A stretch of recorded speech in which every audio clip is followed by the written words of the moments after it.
कहानी कुछ इस तरह है कि एक गांव में झाड़ू चुराने की घटनाएं लगातार हो रही थीं। सुबह उठते ही लोगों को अपने घर से झाड़ू गायब मिलती थी। पहले तो लोगों ने सोचा कि शायद कोई इंसान शरारत कर रहा है, लेकिन जब ये घटना लगातार होती रही तो लोगों को शक हुआ कि यह किसी इंसानी हाथ का काम नहीं है। रात में जब लोग झाड़ू दरवाजे के पास रखते तो सुबह वह गायब मिलती।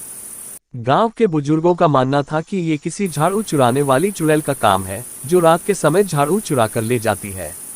झाड़ू चुराने वाली चुड़ैल के बारे में कहा जाता है कि वह किसी पुराने समय की औरत की आत्मा है, जिसे उसके जीवन काल में बहुत कष्ट सहने पड़े थे।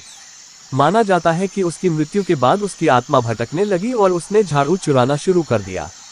लोक कथाओं के अनुसार झाड़ू चुड़ैल के लिए एक खास महत्व रखता है, क्योंकि यह उसके जादुई और शैतानी कर्मों में काम आता है। कुछ मान्यताओं के अनुसार झाड़ू उसके लिए उड़ान भरने का साधन होता है, तो कुछ का मानना है कि वह झाड़ू के माध्यम से घर की समृद्धि और सुख शांति को चुरा लेती है।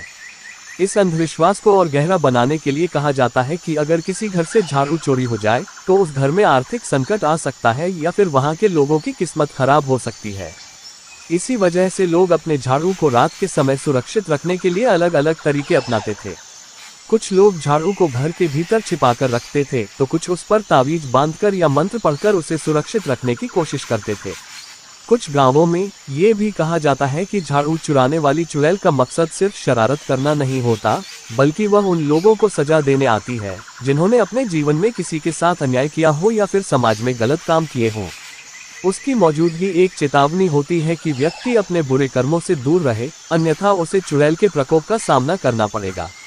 हालांकि आधुनिक युग में झाड़ू चुराने वाली चुड़ैल की कहानी महज एक अंधविश्वास और लोककथा के रूप में ही देखी जाती है, फिर भी ग्रामीण इलाकों में आज भी कुछ लोग इसे सच मानते हैं।